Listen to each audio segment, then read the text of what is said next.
Di episode sebelumnya, Mas yang diadili karena dirinya sebagai murid Akademi Sihir, justru menyembunyikan fakta mengenai dirinya yang tidak memiliki kemampuan sihir. Namun di tengah persidangan itu, Innocent Zero muncul dengan mengirimkan utusan melalui Publish, orang yang bertanggung jawab untuk mengadili Mas, yang saat itu ditempelkan parasit sihir yang tidak mungkin bisa dilepas tanpa membuat orang yang melepasnya menjadi inang bagi parasit tersebut. Sayangnya hal tersebut tidak berpengaruh terhadap Mas, yang tanpa ragu mencabut parasit tersebut, dan menjadikannya serupa dengan boneka balon anjing.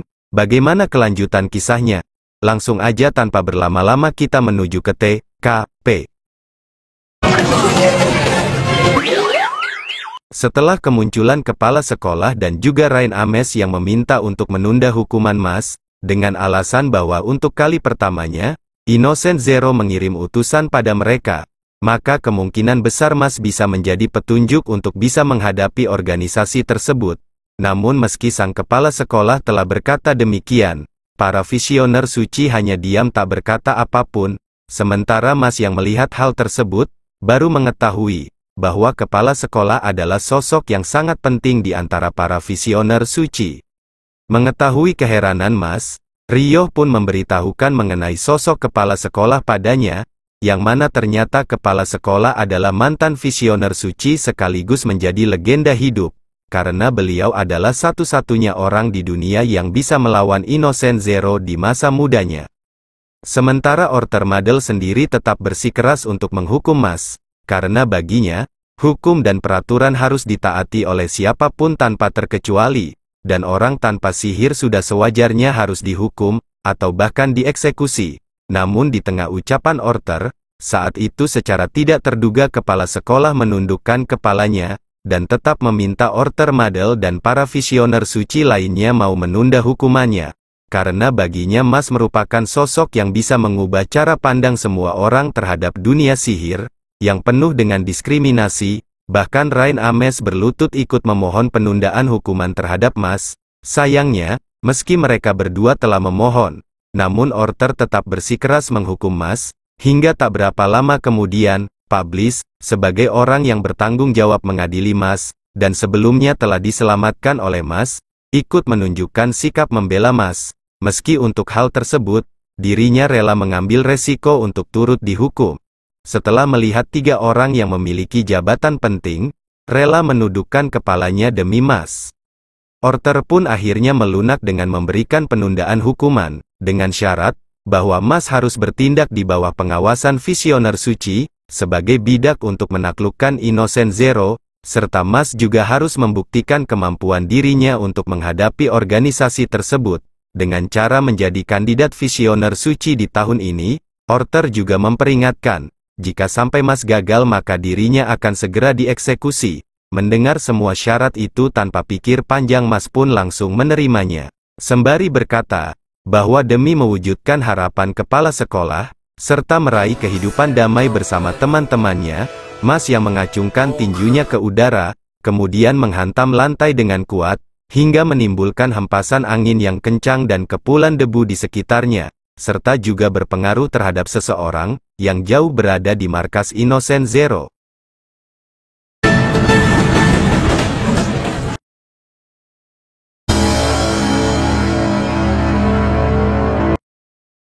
Scene lalu diperlihatkan Finn yang sedang menunggu Mas dan yang lainnya, setelah sebelumnya mereka sepakat untuk menghabiskan waktu bermain bersama, setelah persidangan Mas. Dan setelah menunggu lumayan lama, Finn harus dibuat sangat terkejut dengan kemunculan 2 makhluk random, lengkap dengan kostum mereka, yang membuat Finn menjadi ilfil, disusul oleh Lance yang datang dengan pakaian normal dan membuat Finn senang, karena menganggap dirinya masih memiliki teman yang waras, namun yang terjadi justru semakin membuat Finn malu dan tak percaya.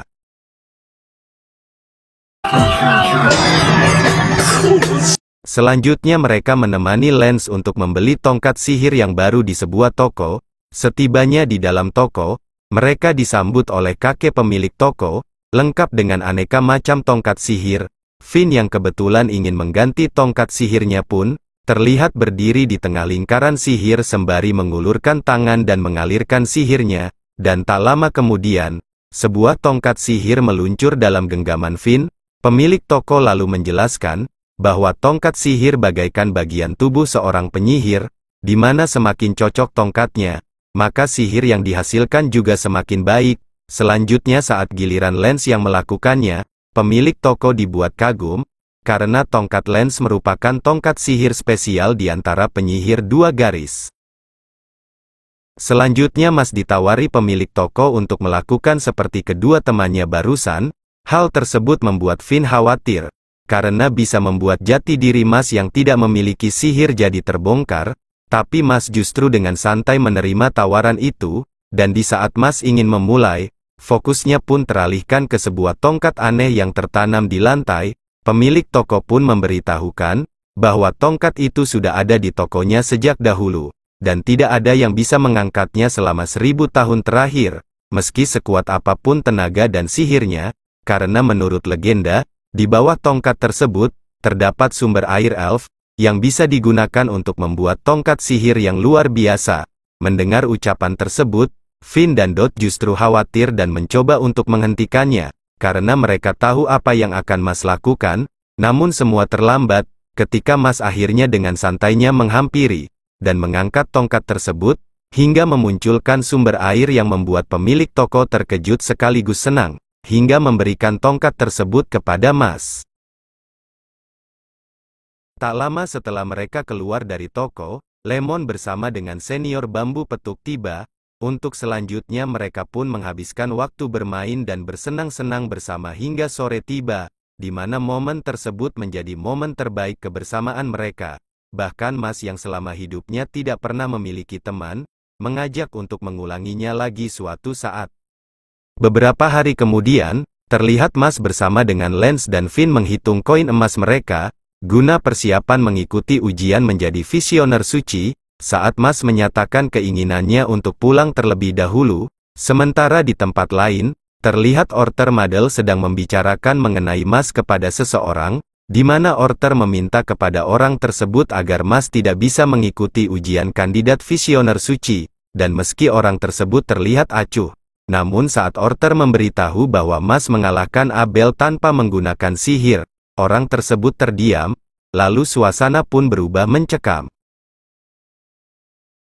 Sementara di kediaman Mas, terlihat kebahagiaan kakeknya, saat Mas kembali ke rumah dengan sehat, bahkan saat semua teman asramanya ikut pula datang bersamanya, mengingat bahwa selama ini Mas tidak memiliki teman, karena sejak kecil oleh kakeknya Mas dilarang bergaul dengan dunia luar, sebab tidak memiliki sihir, dan meski karakter teman Mas terlihat unik, namun saat itu kakeknya tetap berharap hal baik bersama teman-temannya akan berlangsung selamanya. Namun tanpa dia sadari, tak jauh dari tempat mereka berada, orang yang sebelumnya bersama Orter Madel datang mendekat.